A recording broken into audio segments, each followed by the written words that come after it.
Si ves una mujer de blanco en la carretera, no frenes. Esta noche recorremos 5 apariciones reales en México, ríos que llaman por tu nombre, curvas que se tragan faros, casonas que no duermen y montañas cubiertas de neblina. Apaga las luces, ajusta el volumen y no parpadees, cada caso está narrado como ocurrió, tú decides si fueron avisos o señuelos. Empezamos en Puebla, seguimos por Jalisco y Sonora, entramos a Querétaro y cerramos en Chiapas. Quédate hasta el final, hay un patrón oculto que podría salvarte en tu próximo viaje nocturno. Si algo te mira desde el retrovisor, no lo confirmes. En las orillas del barrio de San Baltasar Campeche, en Puebla, todavía existe un río que, en las madrugadas más silenciosas, parece guardar un secreto que pocos se atreven a mencionar. A principios del siglo pasado, cuando el alumbrado público era escaso y las calles aún estaban bordeadas por caminos de tierra, la oscuridad se apoderaba de la ciudad con una intensidad sofocante. El aire helado bajaba desde los cerros y el murmullo del agua se confundía con los sonidos de la noche, como si la propia naturaleza susurrara advertencias que nadie quería escuchar. Un hombre, al que llamaremos Domingo, era conocido en la zona por ser un comerciante nocturno. Tenía la costumbre de cerrar tarde su pequeña tienda y recorrer el barrio de madrugada para revisar que todo quedara en orden. Aquella noche de invierno, cerca de las 2 de la mañana, el frío calaba hasta los huesos y una neblina espesa cubría el río como una sábana mortuoria. Mientras caminaba, el silencio parecía absoluto. Hasta que un sonido quebró la calma, un lamento suave, prolongado, que se deslizaba sobre el agua. Domingo se detuvo. Sus pasos resonaron sobre la grava húmeda, pero lo que realmente lo inmovilizó fue esa voz femenina que parecía venir de ninguna parte y de todas a la vez. El quejido crecía, como si estuviera más cerca con cada segundo. Entonces, a lo lejos, alcanzó a distinguir una silueta, una mujer de vestido blanco, de pie, justo en la orilla del río. Su figura era alargada, cubierta por un velo que ocultaba su rostro. A pesar de la oscuridad, el resplandor pálido de su atuendo contrastaba con la negrura del entorno, como si irradiara una luz enfermiza que lo atraía inevitablemente. Domingo sintió un impulso extraño. No era miedo, no todavía. Era una fascinación peligrosa que le hizo avanzar hacia ella sin pensarlo demasiado. Cada paso que daba lo sumergía en una especie de trance. El sonido del río se apagaba, el aire helado desaparecía y solo quedaba esa figura blanca que lo llamaba en silencio. Sus manos comenzaron a temblar, no de frío, sino de una inquietud profunda que crecía en su interior. La mujer levantó lentamente un brazo. Sus dedos delgados, casi traslúcidos, se extendieron hacia él, invitándolo a acercarse más. Domingo obedeció, sin cuestionar nada. Caminaba como si no fuera dueño de sí mismo. La neblina se espesaba a su alrededor, oscureciendo todo lo demás, y en ese momento comprendió que solo existían 2 cosas en el mundo, el río y la dama que lo aguardaba. Cuando estuvo lo suficientemente cerca, Domingo notó algo extraño. El vestido no estaba limpio, como parecía al principio. Estaba manchado, arrastrando humedad y fango, como si hubiese salido del mismo cauce del río. El lamento se transformó en un murmullo sordo, gutural, imposible de comprender, pero que lo empujaba con fuerza hacia adelante. Él alargó la mano, intentando tocar aquella presencia que lo dominaba, pero al mirar sus pies, descubrió que estaba a pocos centímetros de la represa, un sitio fangoso y traicionero que se tragaba a cualquiera que se atreviera a entrar. Fue en ese instante cuando el canto de un gallo irrumpió en la madrugada. El sonido atravesó la neblina como un cuchillo. De golpe, la figura de la dama se desvaneció. El aire frío regresó con brutalidad y el rumor del río volvió a escucharse como si nada hubiera ocurrido. Domingo despertó de su trance con el corazón desbocado, sudando y temblando, sin comprender cómo había estado a punto de lanzarse hacia las aguas sin darse cuenta. Aturdido, retrocedió varios pasos. Sus piernas se sentían pesadas y la sensación de vacío en su pecho era indescriptible. Miró alrededor buscando a la mujer, pero no quedaba rastro alguno. Solo el río seguía corriendo, indiferente, arrastrando consigo el eco de lo ocurrido. Se marchó tambaleando, sabiendo que había rozado algo que no pertenecía a este mundo. Con el tiempo, comenzó a hablarse en el barrio de aquella aparición. Algunos vecinos aseguraban haber escuchado también los lamentos en la ribera, siempre en las horas más oscuras de la madrugada. Otros juraban haber visto a la mujer blanca flotando sobre el agua, con el velo cubriéndole el rostro, repitiendo la misma escena, extendiendo la mano hacia quienes se atreven a mirarla demasiado tiempo. Nadie pudo explicar qué era, si un espíritu en pena o una advertencia del río, pero lo que sí sabían era que todos los que habían sentido su llamado se salvaron únicamente porque algo interrumpió la visión. En San Baltasar Campeche, el mito de la dama de blanco persiste hasta hoy. Los más viejos recomiendan no acercarse al río después de la medianoche. Dicen que no es solo una leyenda, que quien escucha sus lamentos queda marcado, y tarde o temprano, volverá a sentir la tentación de acercarse a ella. Porque la dama no olvida, y sigue esperando en la neblina. Si esta primera aparición te puso la piel chinita, deja un like para que más gente la escuche y considera suscribirte. Seguimos ahora con Jalisco y las curvas donde muchos prefieren no detenerse. En el municipio de Tlaquepaque, Jalisco, existe un tramo de carretera que, para muchos conductores, se ha convertido en una condena silenciosa. Es un camino estrecho y sinuoso que conecta las comunidades de Santa María Tequepespan con San Sebastián el Grande, una vía aparentemente común, pero cargada de tragedias inexplicables. Los vecinos lo llaman la Calerilla, y en las madrugadas más oscuras, pocos se atreven a cruzarla solos. En la década de los años 80, cuando los camiones de pasajeros todavía circulaban con luces tenues y motores ruidosos, un chofer al que llamaremos Esteban, cubría una de las rutas más pesadas de la noche. Conducía un camión urbano que avanzaba con dificultad por el asfalto húmedo. Eran casi las 11:30 cuando, a la altura de una curva cerrada, Esteban sintió que la oscuridad se volvía más densa, como si la neblina hubiese decidido concentrarse únicamente en ese punto. El silencio de los campos cercanos era absoluto, y lo único que acompañaba su trayecto era el sonido metálico del motor. Fue entonces cuando la vio. Una silueta femenina en el borde del camino. Llevaba un vestido blanco largo que ondeaba suavemente con la brisa nocturna. Su cuerpo parecía inerte, rígido, pero de alguna forma se mantenía erguido, inmóvil, justo en la parte más peligrosa de la curva. Esteban redujo la velocidad, convencido de que se trataba de alguna mujer desorientada que pedía ayuda. Sin embargo, algo en esa presencia no encajaba. Su rostro estaba cubierto por una sombra imposible, como si la luz de los faros no pudiera alcanzarlo. A medida que se acercaba, los detalles se volvían más claros y perturbadores. El vestido, que a lo lejos parecía limpio, estaba en realidad manchado, con desgarrones en la tela y marcas oscuras que recordaban a tierra húmeda o sangre seca.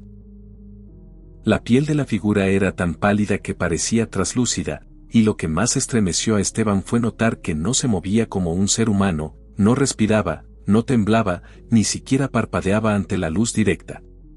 El chofer frenó casi por completo, y en ese instante ocurrió lo inexplicable. La mujer inclinó lentamente el rostro hacia él, y lo que debía ser un rostro humano comenzó a deformarse. Sus facciones se torcieron como si se derritieran, dejando al descubierto un vacío oscuro en lugar de ojos, y una boca imposible que se abría demasiado, como un abismo de carne retorcida.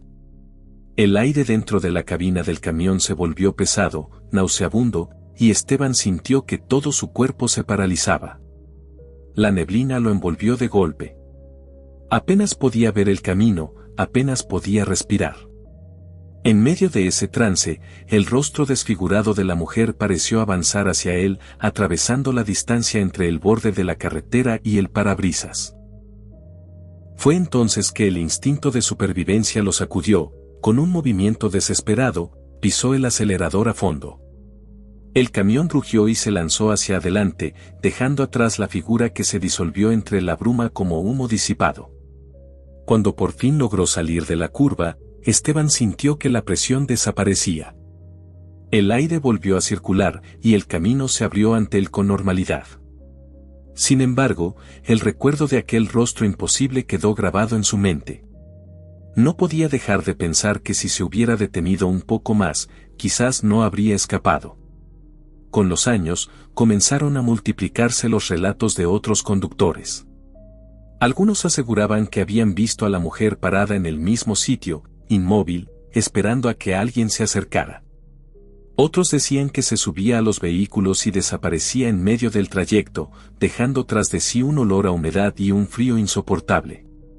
Lo cierto es que la curva de la Calerilla se ganó una reputación siniestra. Demasiados accidentes ocurrieron justo en ese tramo, siempre bajo circunstancias inexplicables. La versión más temida entre los choferes es que no se trata de un alma perdida que busca ayuda, sino de una presencia que disfruta arrastrando a las víctimas hacia su destino. Muchos han perecido en esa curva, y quienes sobreviven a los encuentros aseguran que jamás volvieron a sentirse seguros al conducir de noche. Hasta hoy, los habitantes de Tlaquepaque evitan pasar por ahí después de la medianoche. Algunos dicen que, en las noches de neblina, aún puede verse la silueta blanca, esperando pacientemente a la orilla de la carretera. Y aunque no todos logran ver su rostro deformado, basta con observarla de reojo para sentir que algo del otro lado se interesa demasiado por los vivos. La dama de blanco de la Calerilla sigue ahí. En silencio. Observando. Esperando al siguiente conductor que tenga la mala fortuna de detenerse. En el desierto de Sonora, entre los poblados de Guaymas y Empalme, existe un tramo de carretera conocido por su peligrosidad. No solo por las curvas cerradas o la cercanía de la termoeléctrica que lanza luces extrañas sobre el horizonte, sino por algo mucho más inquietante. Desde hace décadas, los conductores nocturnos hablan de una mujer vestida de blanco que se aparece en la soledad del camino, una figura imposible que ha provocado accidentes, choques y noches de terror que nadie se atreve a olvidar.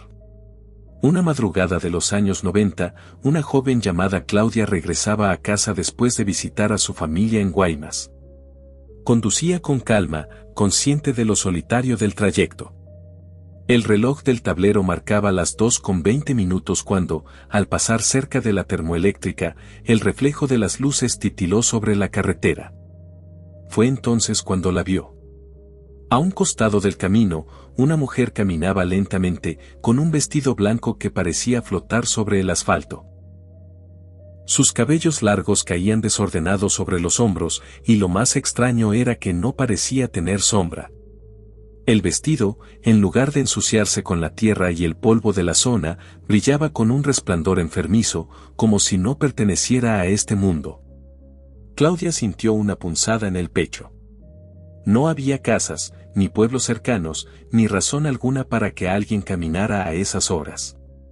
Redujo la velocidad, intentando entender qué ocurría, pero en cuanto pasó frente a la figura, un escalofrío recorrió todo su cuerpo. No se atrevió a mirar directamente, solo alcanzó a ver, por el rabillo del ojo, que la mujer volteaba hacia ella con movimientos antinaturales, demasiado rígidos, demasiado lentos. El instinto la obligó a acelerar. El motor rugió en la penumbra y la silueta quedó atrás, perdida en la distancia. Sin embargo, apenas había avanzado unos metros, un frío gélido invadió el interior del auto. El retrovisor tembló ligeramente y, en él, apareció un reflejo imposible. La misma mujer, sentada en el asiento trasero, con el velo cubriéndole el rostro. El corazón de Claudia latía con fuerza. Sus manos sudaban mientras apretaba el volante. No sabía si era una alucinación, si estaba soñando o si realmente algo había subido a su auto. No volteó en ningún momento, pero el reflejo seguía allí, estático, inmóvil, como si aguardara a que ella cometiera el error de girar la cabeza. Entonces, sin previo aviso, el motor se apagó. El auto quedó inmóvil en medio de la carretera desierta. El silencio fue absoluto, apenas roto por el viento que soplaba desde el mar cercano. Claudia sintió que no podía respirar.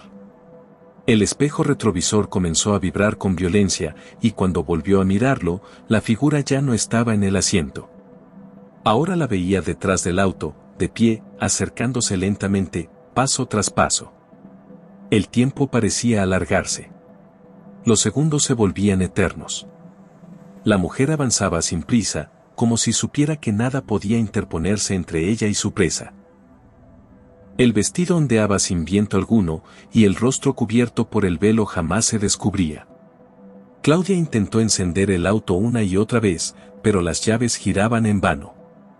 El sudor le corría por la frente mientras escuchaba un sonido bajo, como un gemido ahogado, proveniente de todas partes a la vez. Cuando la figura estuvo a unos centímetros de la ventana, el motor rugió de nuevo, como si algo hubiera liberado al vehículo de un embrujo. Claudia pisó el acelerador con todas sus fuerzas y el auto salió disparado, alejándose de la aparición que se desvaneció en medio de la oscuridad. No se detuvo ni miró atrás hasta llegar a su casa, con el corazón desbocado y la certeza de haber estado a punto de convertirse en otra víctima de la carretera. Lo que vivió esa noche no fue un caso aislado. Con los años, docenas de choferes de carga, taxistas y viajeros han relatado la misma experiencia. Algunos aseguran que han visto a la mujer de blanco detenerse frente a ellos en la vía, obligándolos a frenar de golpe, y cuando el vehículo se detiene, ella se desvanece en el aire. Otros cuentan que la recogen como a una pasajera, y que después de unos minutos desaparece sin abrir las puertas. Siempre deja tras de sí un frío penetrante, un olor a humedad y un silencio sepulcral que acompaña al conductor por el resto de la noche. Los lugareños dicen que esta dama blanca pertenece al panteón que se encuentra en las cercanías de la carretera. Afirman que fue una mujer que murió en un accidente trágico muchos años atrás, y que su espíritu quedó condenado a vagar en ese tramo, buscando compañía o arrastrando a otros hacia el mismo destino. Nadie sabe con certeza su historia, pero lo que sí es seguro es que los accidentes en esa zona siguen ocurriendo, siempre bajo circunstancias inexplicables. Hoy en día, los conductores evitan mirar por los espejos retrovisores cuando cruzan la carretera de Guaymas a Empalme. No lo hacen por superstición, sino por miedo. Porque quienes han tenido la mala fortuna de verla, jamás vuelven a ser los mismos. El recuerdo de esa silueta blanca persiste, como una sombra adherida a la memoria.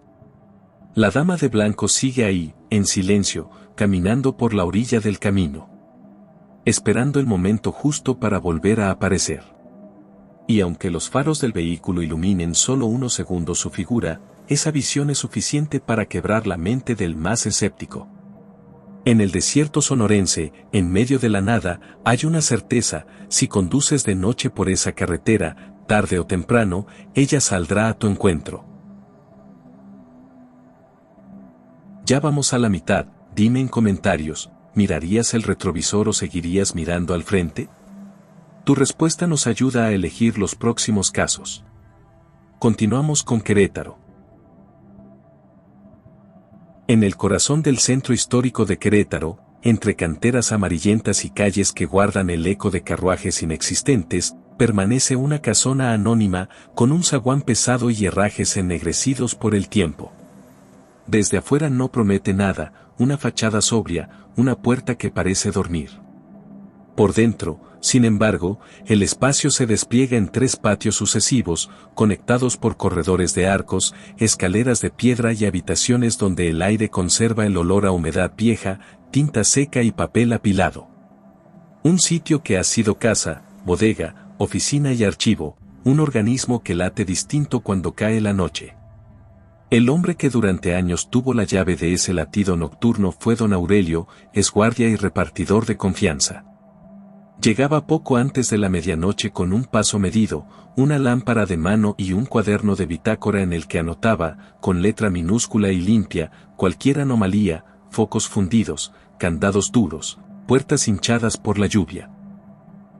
Lo hacía con la disciplina de quien ha aprendido que la rutina es la única defensa contra lo que no puede nombrarse.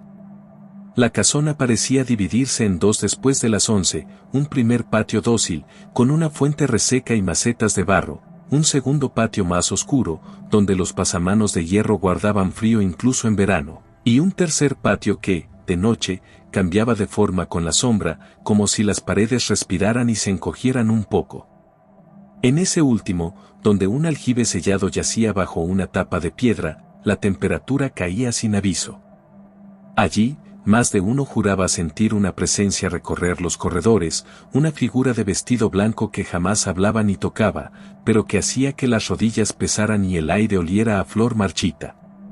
La primera noche que algo se quebró en la rutina de don Aurelio ocurrió a las 2:37 de la madrugada, cifra que quedó subrayada varias veces en su cuaderno. Venía de revisar las persianas del segundo piso cuando el viento se ausentó de golpe, como si alguien hubiera cerrado un domo invisible sobre la casa.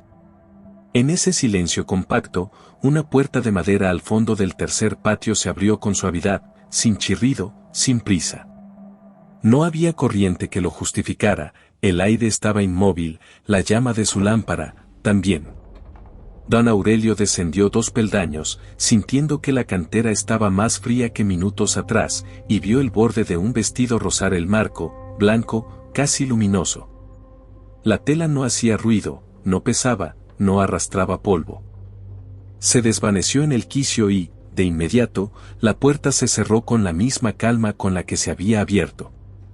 Él permaneció quieto, la mano sobre la baranda, el pulso encajado en los oídos, hasta que el reloj del vecino marcó 3 campanadas y el mundo pareció reanudarse.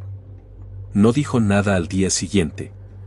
Lo apuntó como apertura espontánea de puerta del archivo 3 y siguió trabajando. La casona, sin embargo, no lo soltó. Empezaron los cambios pequeños, la lámpara que parpadeaba solo al cruzar cierta arcada, la sensación de que alguien lo observaba desde el rellano intermedio de la escalera, un perfume tenue a gardenia que aparecía en el tercer patio aun cuando no había flores en los canteros. El olor flotaba entre los papeles y se adhería al forro de su saco, como una firma. Otra madrugada, un chorro de agua comenzó a caer por cuenta propia en la fuente seca del primer patio, apenas un hilo pálido que se iluminaba con la lámpara. Duró lo suficiente para que don Aurelio lo registrara, y luego se extinguió, dejando el borde húmedo y un mapa de gotas en la piedra. Al cruzar hacia el segundo patio, notó huellas sobre el polvo fino del corredor, marcas estrechas, no de suela, sino de algo que presionaba el piso con un dibujo de encaje. Huellas que avanzaban, se detenían frente a una puerta clausurada y regresaban sin cruzar la madera. En la clausura, la pintura se había hinchado en un punto del tamaño de una mano. El tercer encuentro no lo sorprendió en la escalera ni en los pasillos, sino en la sala de juntas, ese cuarto rectangular con una mesa demasiado larga para el número real de reuniones. Los papeles dispuestos la tarde anterior habían cambiado de lugar, apilados ahora junto a la ventana. La hoja superior mostraba una fecha de hacía casi un siglo y una firma ilegible, trazada con una tinta que el tiempo había vuelto parduzca. El vidrio empañado por dentro mostró un rastro fugaz, como si un dedo frío hubiera dibujado una línea y luego la niebla hubiera terminado de comerla.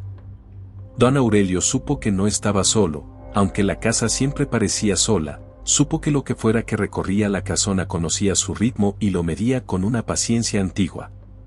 A veces, alguno de los empleados que trabajaban por la mañana dejaba comentarios sueltos. Que en los baños del segundo piso el espejo devolvía la imagen con un retraso casi imperceptible, que la llave del archivo 2 aparecía cada lunes debajo del aljibe, que una sombra clara se detenía frente a la oficina de contabilidad y apenas se intuía la curva de un velo. Ninguna historia venía acompañada de gritos ni de golpes, jamás de voces. La presencia parecía tener otra clase de lenguaje, un método más íntimo y obstinado. Las noches de viento la casa cambiaba de humor. El zaguán golpeaba con una cadencia que no era del aire, y en ciertas horas el sonido de pasos recorría el corredor del segundo piso sin tocar la madera, pasos que no pesaban, apenas desplazaban el polvo. Don Aurelio comenzó a ajustar su ronda para cruzarse con aquello a propósito. No por morbo, sino por una necesidad que no admitía nombre. Si iba a compartir la casa con algo, prefería saber por dónde pasaba, a qué hora cruzaba, qué puertas elegía. Empezó a reconocer señales. El perfume, el frío repentino, una vibración mínima en los barandales de hierro. Cada señal antecedía apariciones breves, como destellos en el rabillo del ojo. Y siempre el vestido blanco, impecable aunque pasara por lugares que ensucian con solo mirarlos. Con el paso del tiempo, se delineó una geografía. La figura emergía con mayor frecuencia desde el tercer patio hacia el segundo, bordeaba la arcada central, se detenía en el rellano intermedio de la escalera y, en raras ocasiones, descansaba frente a la puerta sellada que llevaba décadas sin abrirse. Allí quedaba unos segundos prolongados, como si escuchara detrás del muro una conversación que nadie más oía. El aljibe, a 2 metros de esa puerta, parecía tirar de la temperatura hacia abajo.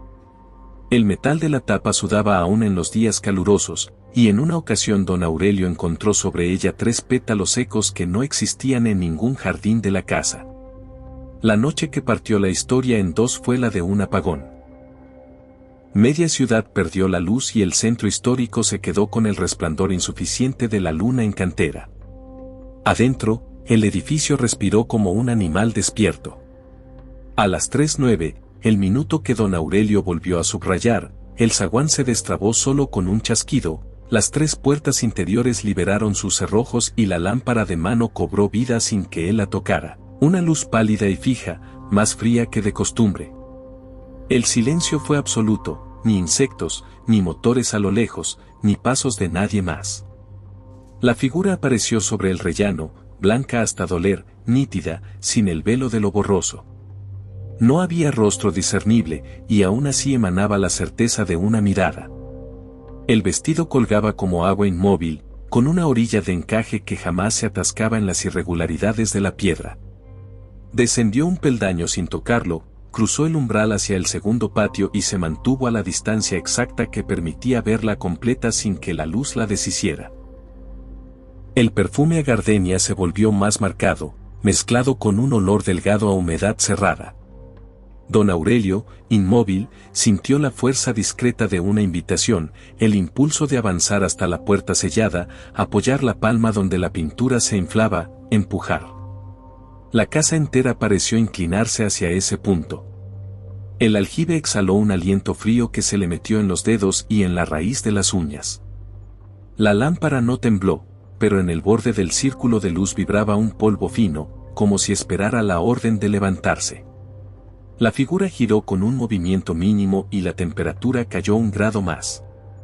En ese segundo, muy lejos, un reloj dio las 3:10. El tañido llegó amortiguado, pero bastó para quebrar el embrujo. La puerta no se abrió. La figura no avanzó. La casa contuvo el aliento y, poco a poco, lo soltó, igualando de nuevo la noche con la piedra y el aire con la piel. La dama blanca se desdibujó al pie de la escalera, traspasó la sombra de una columna y se extinguió sin dejar rastro. Después de esa noche, la casona dejó de esconder su patrón. Los lunes, siempre los lunes, el perfume a gardenia recorría los 3 patios como un inventario invisible. Los miércoles, el barandal del segundo piso amanecía helado incluso si el sol había pegado de lleno desde temprano. Los viernes, a la 1:13, una corriente inexplicable cruzaba de la sala de juntas al archivo 2 y volvía sobre sí misma, como un animal que revisa su territorio. Nadie fue lastimado, nadie oyó palabras, nadie recibió un empujón. Pero a todos les ocurrió, al menos una vez, esa certeza implacable de estar siendo vistos de cerca por algo que escogía no intervenir. Don Aurelio continuó con su trabajo, aunque cambió su manera de habitar la noche. Aprendió a caminar bordeando columnas para no romper el silencio con pasos innecesarios. Evitó pasar frente a la puerta sellada cuando el reloj marcaba determinadas horas. Empezó a dejar el cuaderno de bitácora abierto en la mesa del primer patio, como si la casa quisiese escribir algo y él hubiera decidido ofrecerle el lugar. Nunca encontró letras nuevas, pero si el cuaderno desplazado unos centímetros, la página volteada con una precisión que no era la suya, el lápiz rodado hasta quedarse apoyado contra la tela rizada de un mantel.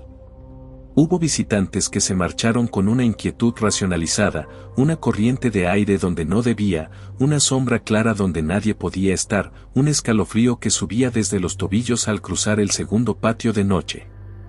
Hubo empleados que solicitaron cambiar de oficina para no tener frente a su escritorio la puerta que ya nadie intentaba abrir.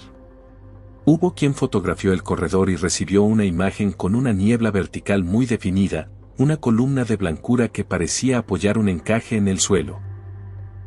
Hubo también quien, al limpiar el polvo con un trapo húmedo, encontró bajo la suciedad el dibujo diminuto de una flor repetida, como si el piso hubiera sido alguna vez un mantel de piedra para una ceremonia que ya no se recuerda.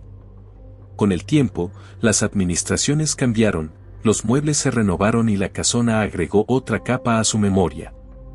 Lo único que no se movió fue la puerta sellada y el aljibe. El tercero siguió sudando en los días calurosos, la primera siguió hinchada en el mismo punto, como si del otro lado la casa conservara un aliento propio. Los nuevos dueños escucharon las historias y las redujeron a supersticiones, pero pidieron, sin decirlo, que el turno nocturno fuera cubierto siempre por alguien que conociera la casa. No por miedo, explicaron, sino por eficiencia. La casona, cuando oscurece, exige otro tipo de administración.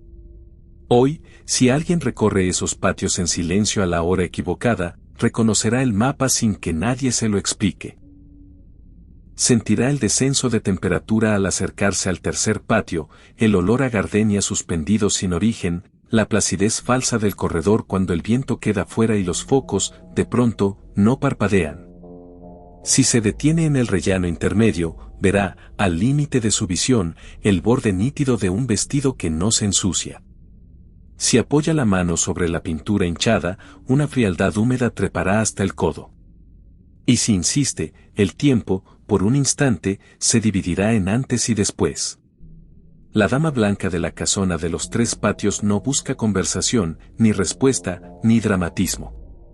Repite un trayecto de paciencia mineral, un ritual discreto que solo pide espacio. No habla, no toca, sin embargo, altera la materia, acomoda pequeños objetos, mide la resistencia de los que atraviesan su ámbito. Nadie sabe con certeza cuándo empezó, o si está esperando la noche exacta en la que todo volverá a abrirse. Lo único claro es su constancia. Un trazo pálido que regresa, una y otra vez, a la puerta clausurada y al aljibe que suda, como si del otro lado hubiese algo que todavía tiene dueño. Y así, entre cantera y sombra, la casona permanece. El zaguán cerrará cada amanecer, las oficinas cambiarán de manos, los papeles se amontonarán para después desaparecer en cajas nuevas. La presencia seguirá recorriendo su propio corredor, sin medida humana, sin cansancio. Quien pase de madrugada frente a la fachada dormida creerá que es otra casa antigua sin secretos. Quien cruce por dentro, en cambio, aprenderá la lección que don Aurelio escribió, sin escribir, durante años. Hay sitios que nunca terminan de cerrarse, porque alguien, vestido de blanco, se asegura de que cada noche vuelva a empezar. La montaña comienza mucho antes del primer mirador. Lo anuncia el olor a tierra mojada que sube del Soconusco cuando el chipi chipi empapa la madrugada y la neblina se cuelga de los plátanos, de las ceibas y de las sombras. El asfalto respira frío y devuelve un brillo húmedo bajo los faros. A esa hora, la ruta del café parece un hilo negro tensado entre fincas, barrancas y curvas que no perdonan el cansancio. Hay cruces clavadas en las orillas, cintas blancas que golpean el viento leve y un silencio que parece elegir dónde caerse. Iván aprendió a respetar esa hora. Conducía una camioneta de 3 toneladas, caja cerrada, acostumbrada a la subida cargada de costales en temporada y al regreso vacío cuando el cielo prometía aguacero.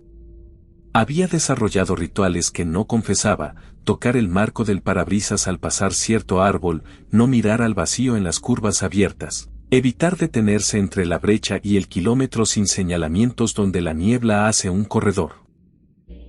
Lo hacía por costumbre, como quien enumera mentalmente inventarios para no pensar en otra cosa. Esa noche, su lista quedó en blanco. El reloj del tablero marcaba las 2:11. En la radio solo quedaba una estática delgada, como si alguien respirara cerca del micrófono. El limpiaparabrisas arrastraba gotas que volvían a aparecer más arriba, como si el agua subiera en vez de caer. Iván aflojó un poco el acelerador. No quería detenerse. Había aprendido que, en la montaña, la inmovilidad pesa más que el sueño. Apareció primero como una mancha lechosa a la orilla de la carretera. Una silueta estrecha, de blanco entero, mirando hacia el barranco. No caminaba. Parecía suspendida a unos centímetros del suelo, sin que el peso de la tela alterara el pasto húmedo. Iván apretó el volante. Sintió el impulso automático de orillarse, de preguntar si necesitaba ayuda, de romper el hechizo con la voz y la lógica. Pero no había voz. Solo ese flotante planchado contra la neblina y un frío nuevo que se instaló en la cabina como si hubiese abierto la puerta sin darse cuenta. Siguió de largo. Durante 3 curvas no respiró del todo. No se permitió mirar el espejo interior. Se dijo que la vista periférica engaña, que el cansancio dibuja figuras con el vapor.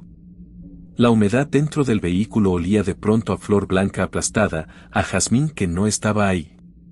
El aire acondicionado estaba apagado, y aún así el vaho empañó el vidrio por dentro.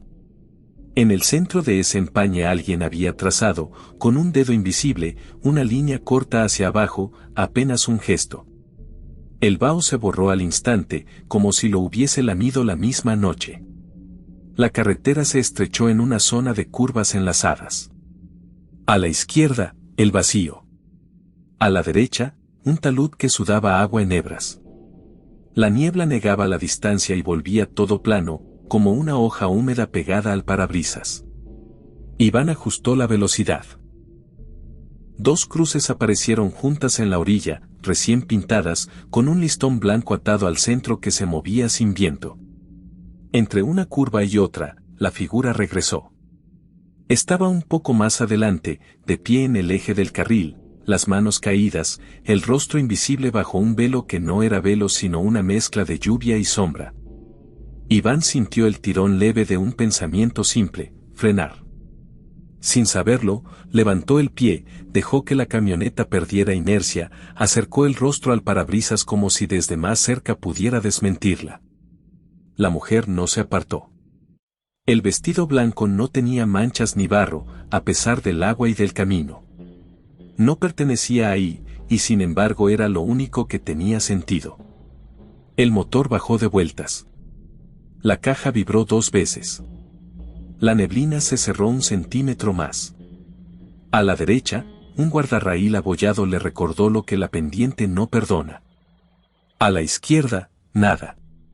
La figura alzó un brazo con lentitud mínima, la palma abierta hacia la barranca. No invitaba, señalaba. Iván entendió una instrucción que nadie dijo: girar. La obediencia brotó desde un sitio más hondo que el miedo, como si su cuerpo supiera desde siempre la coreografía. Las llantas delanteras mordieron la línea amarilla. En el interior de la cabina, el olor a jazmín se volvió más denso, casi dulzón, casi estomacal. Una bocina irrumpió a su espalda. Larga, grave, como el bramido de un tráiler en pendiente. La vibración atravesó la caja y le cruzó el esternón. Iván volvió así como quien rompe la superficie del agua. Enderezó el volante, pisó el acelerador sin medir y la camioneta respondió con un tirón que lo pegó al asiento. A la altura de la figura, no había nadie. El vestido blanco se deshizo como humo arrastrado por corriente. En el espejo lateral, nada seguía a la camioneta. Ni faros, ni sombras, ni el tráiler que había gritado su bocina en su hueso. No detuvo el vehículo hasta la entrada de una finca cerrada, donde el camino se abría un palmo y una lámpara de vapor de sodio formaba un círculo amarillo en el suelo. Apagó el motor. El silencio, después del ruido constante, parecía tener textura. El olor a flor seguía adentro, incrustado en la tapicería. Las manos le temblaban apenas. El corazón tardó en aceptar la calma. Afuera, la lluvia se volvió más fina, casi una cortina. En algún punto de la barranca, el agua golpeó piedra y devolvió un eco que no coincidía con la distancia. El descanso le duró lo que tardó en distinguir, más allá del círculo de luz, un trozo de tela colgando del guardarraíl. Blanca, mojada, adherida al metal como piel. No tenía forma. No era de nadie. Iván encendió el motor de nuevo y avanzó hasta rozar el poste con la defensa. No quería descender. Tampoco moverse. Una indecisión física lo clavó al asiento. La tela vibró con un soplo leve. Por un instante, juró que ese trozo blanco no estaba atado afuera sino que colgaba desde dentro hacia afuera, como si la carretera hubiera intentado vomitar algo de regreso a la noche. Volvió a arrancar, esta vez sin mirar al espejo. Eligió el peso de la velocidad constante, la geometría conocida de una curva que empuja a la siguiente y a la otra. En el kilómetro siguiente, el asfalto se abrió en un parche reciente, con piedras sueltas a la orilla y marcas de frenado oscurecidas por la lluvia. El listón blanco de una de las cruces golpeó la madera con un pequeño chasquido. La niebla se lo comió todo nuevamente.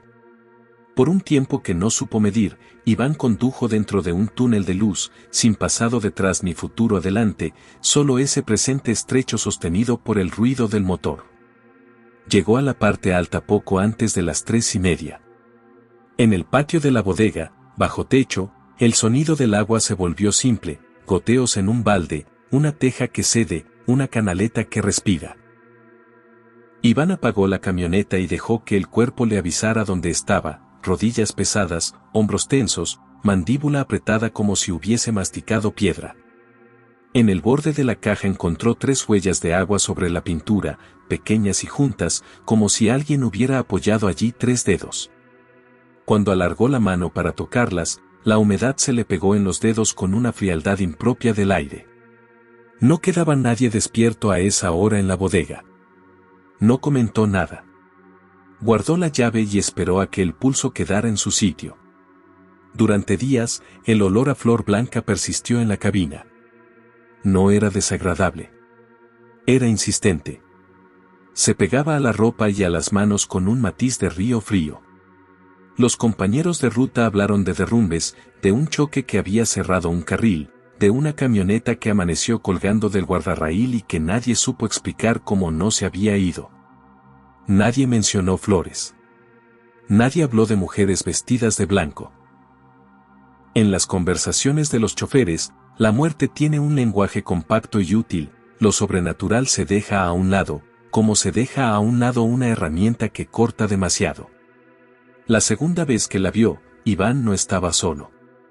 Rogelio, al que todos llamaban Ro, iba de copiloto porque tenían que descargar en 2 fincas y el horario apretaba hacia el amanecer.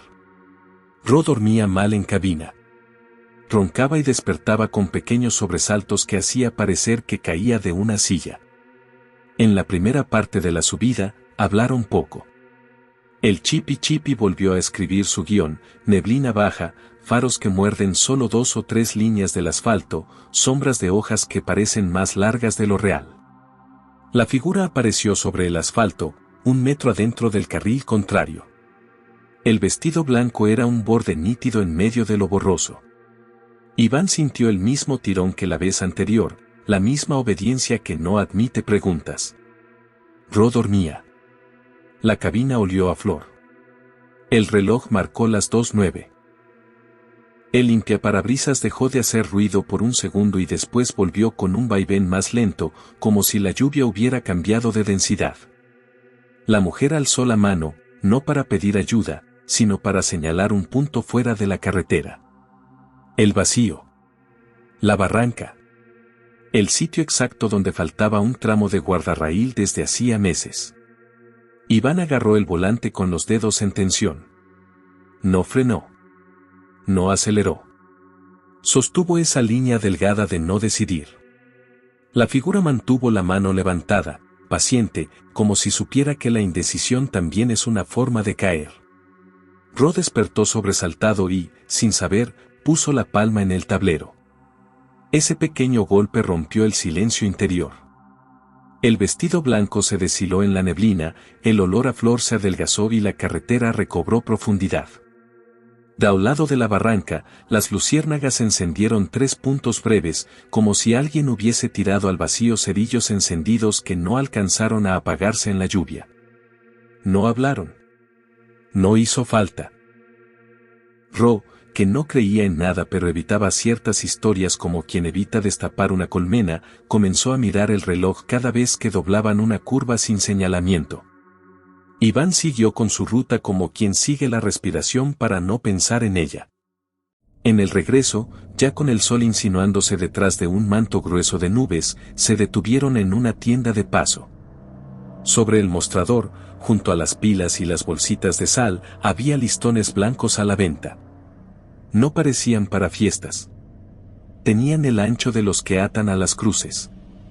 Iván compró uno, lo guardó sin decir nada y lo ató a la parrilla de su camioneta en la bodega, esa misma tarde, sin testigos. Con el tiempo, aprendió a reconocer los avisos. El olor que aparecía antes que la curva. El silencio de la radio que no era falla, sino pausa calculada. El cambio en el ritmo de limpiaparabrisas, como si la lluvia de pronto se volviera más pesada. Cuando esas 3 señales coincidían, Iván no bajaba la velocidad ni frenaba. Mantenía, como si caminar sobre una cornisa exigiera la exactitud del paso aprendido. Algunas noches, nada ocurría. En otras, la figura era un fantasma de reojo que prefería el borde de la visión, donde la mente completa lo que el ojo omite. En la ruta del café, los veteranos dicen que la dama no pide aventón. No busca casa. No quiere palabras. Ensaya, una y otra vez, el último paso. Repite un gesto que la noche aprendió de memoria, la mano que señala el vacío, el vestido que no se moja, el perfume de flor en un sitio donde solo crecen hojas duras y musgo. Algunos la llaman mal agüero, otros la creen aviso. Hay quien asegura que al seguir su mano uno se salva de otro peligro que no vio. Hay quien recuerda el sonido hueco de la barranca y decide que no existen avisos que valgan. Todos, sin excepción, afirman haber sentido un frío que no viene del clima sino de la altura exacta donde el mundo se afina para dejar pasar a los que ya no pesan. Una madrugada de julio, cuando la lluvia se vuelve más cerrada y los caminos parecen respiraderos de nube, Iván se encontró con una hilera de veladoras en una curva sin nombre. A cada llama le correspondía un vaso protegido por botellas cortadas y en cada vaso flotaban pétalos blancos. No había cruz. No había nombre.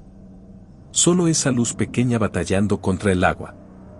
Al pasar, el olor a flor regresó como si hubiese vivido bajo la alfombra de goma del piso. El motor bajó apenas su tono. Iván inclinó la cabeza, no como quien reza, sino como quien acepta que hay sitios donde no se habla aunque haya mucho que decir. Desde entonces, hay noches en que la dama no se manifiesta como figura. En su lugar, el guardarraíl luce más claro por unos metros, el talud brilla con un resplandor que no es luna, o el parabrisas se cubre de un vaho que dibuja una línea breve. Iván aprendió a leer esas letras sin alfabeto. Lleva en la guantera el listón blanco que compró aquella vez, ahora manchado y duro por el polvo. Cambia de carril donde el olfato manda. No cuelga estampas nuevas ni prende veladoras en la cabina. Su respeto no necesita símbolos. Si uno llega de forastero y pregunta, pocos cuentan.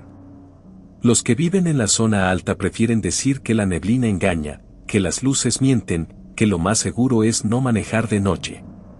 Los choferes que han bajado y subido la ruta por años comparten otro tipo de coordenadas, donde no frenar, en qué curva no mirar hacia abajo, cuando la flor avisa.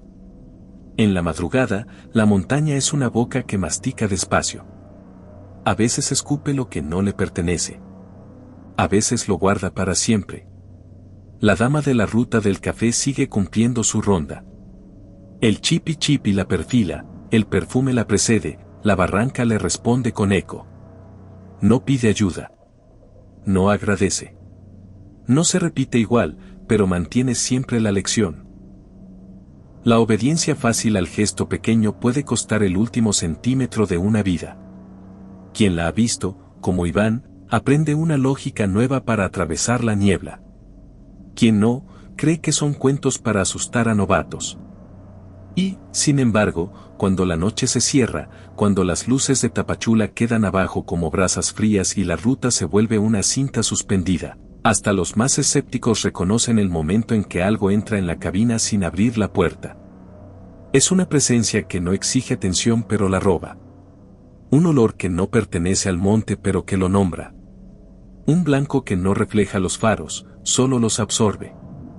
Si alguna vez conduces por la ruta del café a esa hora, no te fíes del impulso que inclina las manos. La montaña observa. La dama señala. Y la carretera, con paciencia, decide a quién devuelve. ¿Cuál historia te inquietó más y por qué? ¿Río, carretera, casona o montaña? Te leo en comentarios. Si quieres más relatos paranormales basados en hechos reales, suscríbete y activa la campana. Aquí subimos nuevas historias con atmósfera densa y finales que no siempre avisan.